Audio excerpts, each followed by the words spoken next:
Hello my dear beautiful viewers, welcome to my channel लर्ना विज्ञान। So बेटा, आज हम सेकंड पार्ट के बारे में डिस्कस करेंगे from the chapter internet services. तो बेटा, यूजिंग सर्च इंजन्स। अभी तक बेटा हमने उन्हीं सारी वेबसाइट्स की या साइट्स की सर्फिंग की है जिनके बारे में हमें पता था, लेकिन कुछ साइट्स के बारे में हम तभी जान सकते हैं, कुछ इन्फॉर्मेशन हम तभी पा सकते हैं जब हमें उस पर्टिकुलर साइट का नाम पता हो, तभी वो साइट हमें उस चीज़ की एक पर्टिकुलर इन्फॉर्मेशन प्रोवाइड कर सके।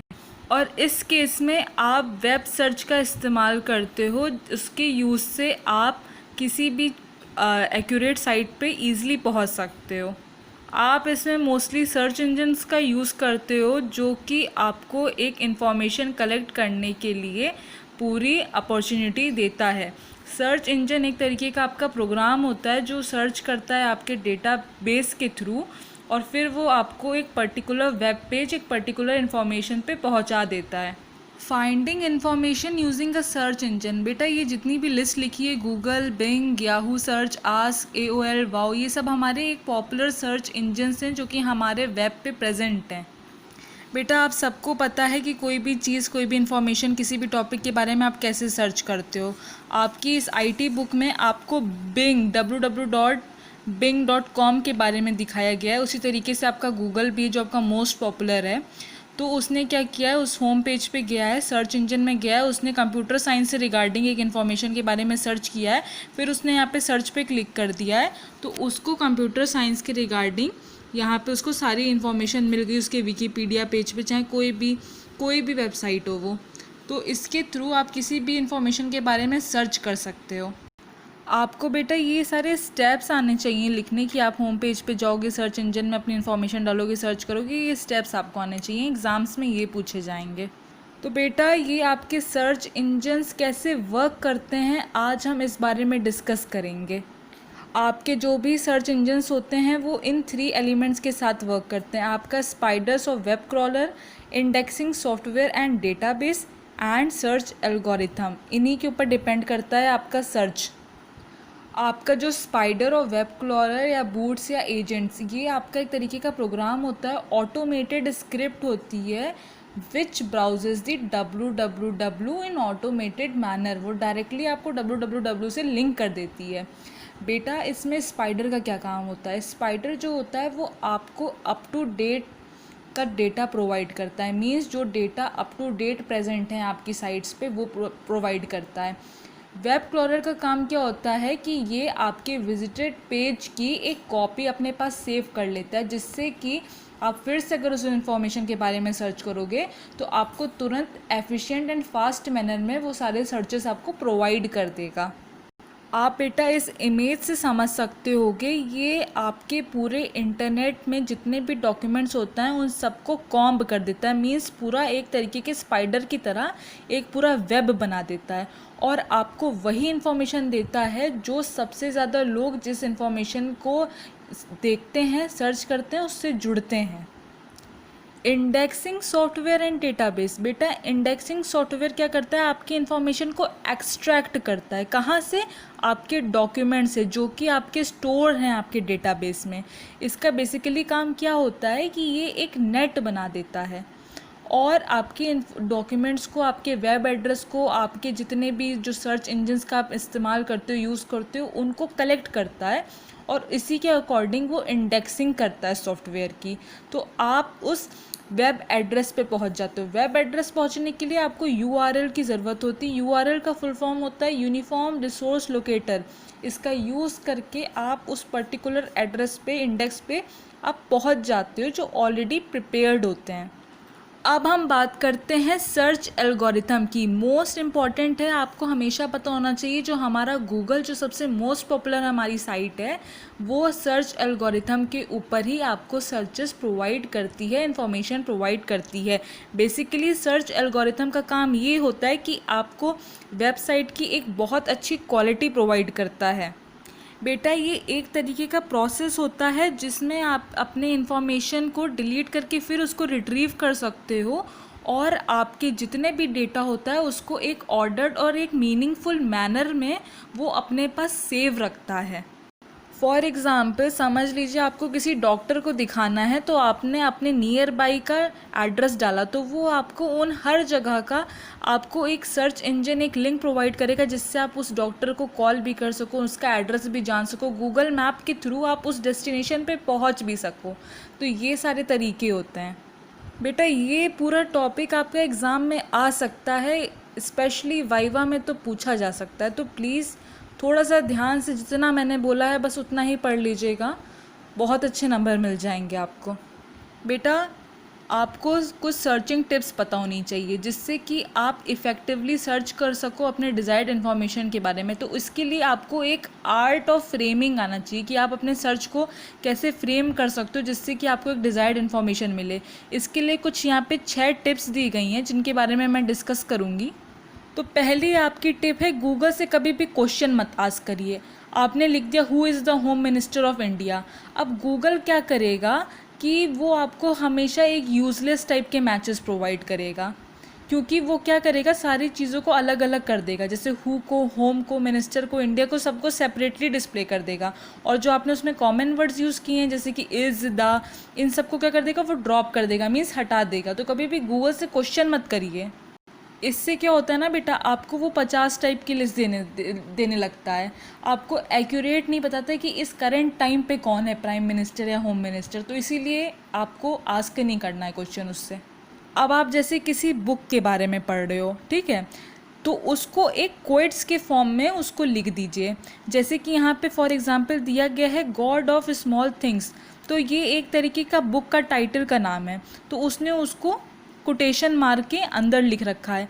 या कोटेशन मार के अंदर अगर आपको नहीं लिखना है तो आप बीच में से डैश लगा दीजिए, वो भी नहीं लिखना है तो आप बीच में से सेमी कॉलन लगा दीजिए। सेमी कॉलन का साइन ऐसे होता है आपका, डैश का ऐसे होता है। तो आप अपने हिसाब से अपनी चीज़ें कर सकते हो। Use wild card pattern matching. Wild card means आपका ऐसे एस्ट्रिक जैसे साइन होता है मल्टीप्लिकेशन टाइप का, ठीक है। जैसे कि आपने DIR लिख दिया, DIR मीन्स कोई टाइप की डायरेक्टरी भी बोल सकते हो, डायर, डायरेक्ट, डायरेक्शन, कोई भी चीज़, तो उसको आप DIR करके और एस्ट्रिक लगा के डालोगे तो आपको इन सारी क्वेरीज से रिलेटेड आपको वो सर्च करके दे देगा। फोर्थ आपका है the lower case word matches. ये मोस्ट इम्पॉर्टेंट है, ये हमेशा याद रखिएगा। जो आपके लोअर केस वर्ड्स होते हैं वो आपके केस सेंसिटिव नहीं होते हैं। इसका मतलब आप वहाँ पे अपर केस और lower case means capital letter and small letter दोनों टाइप के वर्ड्स का यूज़ कर सकते हो। बट जो आपके अपर केस वर्ड्स होते हैं वो आपके केस सेंसिटिव होते हैं। फॉर एग्ज़ाम्पल अगर आपने प्रोग्राम लिखा है तो वो आपको प्रोग्राम, प्रोग्राम्स, प्रोग्राम और इन सब टाइप की सर्च देगा रिज़ल्ट। लेकिन आप अगर प्रो लिखोगे कैपिटल में और ग्राम लिखोगे स्मॉल में तो वो आपको सिर्फ एक रेलेवेंट प्रोग्राम का ही मैच देगा। अगर आप ये चाहते हो जो भी आपने सर्च किया है वो एकदम रेलेवेंट आए, एकदम मैच करे आपके डॉक्यूमेंट को, तो आप उसमें एडिशन प्लस का साइन ऐड कर दीजिए। जैसे कि आपको बॉस्टन यूनिवर्सिटी का चाहिए तो बॉस्टन के पहले प्लस का साइन, यूनिवर्सिटी के पहले प्लस का साइन, तो आप उसी एक्यूरेट फ्रेज तक पहुँचोगे। फिर अगर आपको स्पेसिफाई करना है कि वर्ड और फ्रेज में वो एकदम सेम ना मैच करे, तब आपको क्या करना है, जैसे आपको Asia plus Asia minus China, तो इसमें आपको एशिया की रिगार्डिंग वो इन्फो देगा। चाइना को नहीं चाहते हो आप, चाइना की रिकॉर्डिंग आपको नहीं मिलेगी, उसकी डिटेल्स आपको नहीं मिलेंगी। Introduction to social media and social networking. Social networking बेटा एक आपका internet based social media program होता है जिससे आप अपने फ्रेंड्स के, फैमिली के, क्लासमेट, कस्टमर, क्लाइंट सबसे कनेक्ट हो सकते हो। बेटा जब भी हम सोशल नेटवर्किंग की बात करते हैं तो हमारे सामने वेबसाइट जो है वो कि एक कॉमनली यूज्ड एक सोशल नेटवर्किंग साइट है जिसको हम लोग सोशल साइट्स भी बोलते हैं। बेटा सोशल नेटवर्किंग साइट एक तरह की आपकी एक वेबसाइट होती हैं जो आपको एक वेन्यू प्रोवाइड करती है पीपल्स का, जहाँ पर आप अपनी एक्टिविटीज़ को अपनी फैमिली, फ्रेंड्स, अपने कलीग्स के साथ शेयर कर सकते हो। जो उस भी टॉपिक पे आपको इंटरेस्ट है उस पर्टिकुलर टॉपिक के बारे में आप अपने फैमिली के साथ डिस्कस कर सकते हो। जैसे फेसबुक हो गया, गूगल प्लस हो गया, लिंक्डइन हो गया, ट्विटर हो गया, तो ये सारी आपकी लीडिंग साइट्स हैं। बेटा सिंपल मैनर में इसका मतलब यही हुआ जहाँ पे आप इजीली इंटरेक्ट कर सको लोगों के साथ, वो भी फ्रीली। बेटा सोशल मीडिया के बहुत सारे फॉर्म्स होते हैं जिसमें आपके blogs, micro blogs, forums, message board, social network, wikis, chat room, बहुत सारी चीज़ें आती हैं। तो उसमें हम सिर्फ पॉपुलर चीज़ों के बारे में डिस्कस करेंगे। फेसबुक हमारा लार्जेस्ट सोशल नेटवर्किंग साइट है हमारे वर्ल्ड का, जो कि मोस्ट वाइडली यूज होता है और वो हमारे यूज़र्स को कनेक्ट करता है फ्रॉम वन एंड अदर, चाहे वो फ्रेंड्स हो चाहे कोई हो। हमें अपने फ्रेंड्स की डेली अपडेट्स मिलती हैं कि उन्होंने क्या फ़ोटो पोस्ट करी है अपने वॉल पे, क्या एक्टिविटी की उन्होंने, क्या पोस्ट शेयर किया उन्होंने। और इसके अलावा ये भी पर्पस है आपका कि आप अपने फ्रेंड्स एंड रिलेटिव्स के साथ तो बात कर ही सकते हो, उसके अलावा आप अपने बिजनेस को भी प्रमोट कर सकते हो फेसबुक पर, जिससे कि आपको फेसबुक एड्स लग जाएं आपके वीडियोस पर और आपको आपके बिजनेस को एक प्रॉफिट मिलने लगे। अपनी जो भी चीज़, जिस भी चीज़ में आपका ब्रांड है, प्रोडक्ट है, जो भी चीज़ है। व्हाट्सएप सभी जानते हो कि वो आपका most popular social media platform है, जहाँ पर जब वो स्टार्ट हुआ था तो सिर्फ वो हमें टेक्स्ट मैसेजेस जैसा ऑप्शन प्रोवाइड करता था, वीडियो ऑडियो कुछ भी नहीं सेंड होता था उस पर। फिर धीरे धीरे उसमें अपडेशन आए तो वीडियो ऑडियो भी आने लगा। फिर अब तो अपडेशन इतने आ गए हैं कि उस पर वीडियो कॉन्फ्रेंसिंग, ऑडियो कॉलिंग कुछ भी हो जाता है। पहले इतना नहीं था बेटा। आपके ग्रुप बन जाते हैं, आप तुरंत अपने शेयर करने लगते हो अपने चैट्स, आप कितने भी नंबर ऑफ़ पीपल का ग्रुप बना सकते हो, उनसे बात कर सकते हो। ट्विटर हमारा real time public micro blogging होती है, जिसमें आप कुछ ही अमाउंट तक के कैरेक्टर्स का यूज़ करके कुछ भी, किसी भी शॉर्ट मैसेज या कोई भी टाइप की स्टोरी टाइप कर सकते हो, क्योंकि उसमें एक लिमिट है। पहले जब ट्विटर लॉन्च हुआ था नया नया, तो वो हमें 140 कैरेक्टर्स की लिमिट अप्लाई करता था। अब वो 280 कैरेक्टर्स की लिमिट अप्लाई करता है और ये एक तरीके का माइक्रो ब्लॉगिंग है। जब हम कोई भी ट्वीट पोस्ट करते हैं अपना ट्विटर पे, तो हम उसको बोलते हैं ट्वीट्स। हमेशा याद रखिएगा इस बात को, वो होते हैं हमारे ट्वीट्स। अब बात करते हैं यूट्यूब की। वो तो आप जानते ही होगे भैया, हमारा चैनल है लर्नर विज्ञान, सबसे आपको जो आईटी के बारे में डील करता है।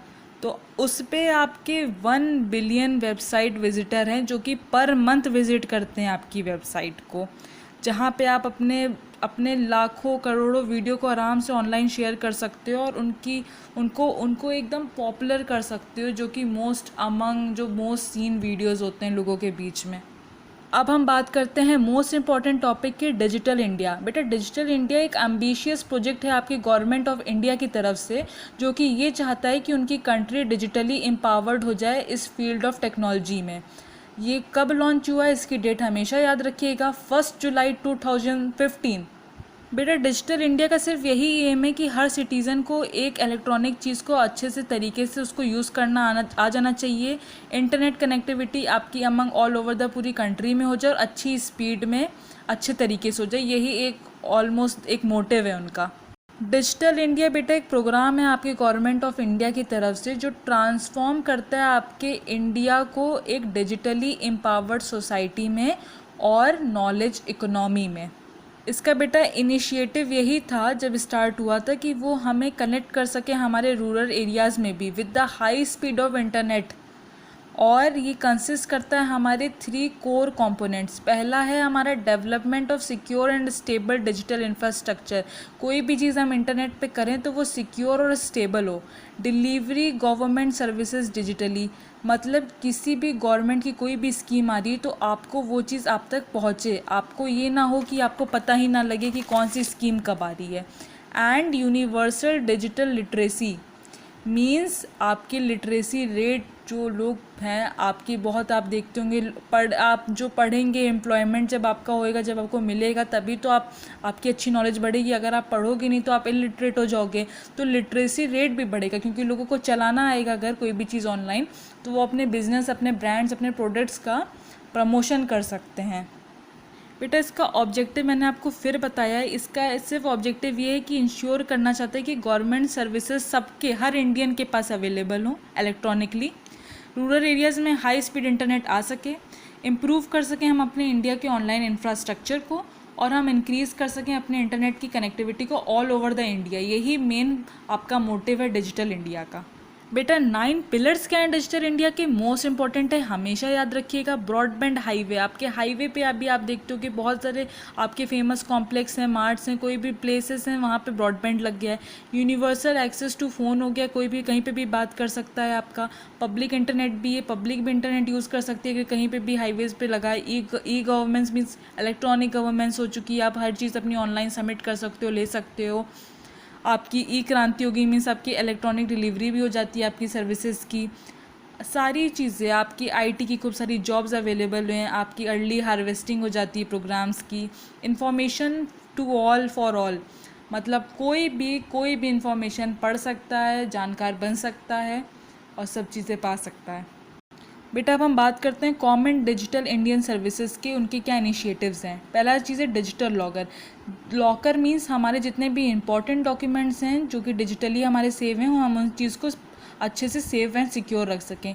ई एजुकेशन मीन्स जो हमें प्रोवाइड कर सके एजुकेशन हमारे जितने भी पॉसिबल इलेक्ट्रॉनिक मीन्स हैं उनके थ्रू। गवर्नमेंट पोर्टल आप जानते हो, MyGovernment.in आपका गवर्नमेंट पोर्टल है जो बना है, जहाँ पे आपको सारी चीज़ें एक्सेस होंगी। अटेंडेंस है, जहाँ पे आपकी बायोमेट्रिक अटेंडेंस होती है, जो आपके थंब लगाने से आपकी सारी आइडेंटिटी से आपके कार्ड के थ्रू भी होती है। ई साइन फ्रेमवर्क जो होता है आपके ऑनलाइन इलेक्ट्रॉनिक सिग्नेचर सर्विस होती है, जिससे आप अपने सिग्नेचर को करके आप ऑनलाइन सबमिट कर सकते हो। ई हॉस्पिटल जो आपको ऑनलाइन हेल्थ की सर्विसेज से रिगार्डिंग जितनी भी चीज़ें हैं वो सारी चीज़ प्रोवाइड करता है। आपका है फिर नेशनल स्कॉलरशिप पोर्टल, जिसमें आपकी जितने भी आपकी स्कॉलरशिप से रिगार्डिंग जितनी भी स्कीम्स हैं वो सारी प्रोवाइड करता है। और SBM मोबाइल ऐप, स्वच्छ भारत मिशन ऐप गवर्नमेंट का, जिसमें गवर्नमेंट बहुत अच्छे से काम कर रही है इस वक्त। सो बेटा thank you for watching this video. Please like ज़रूर कीजिएगा and please don't forget to subscribe my channel को सब्सक्राइब ज़रूर कीजिए। Thank you so much.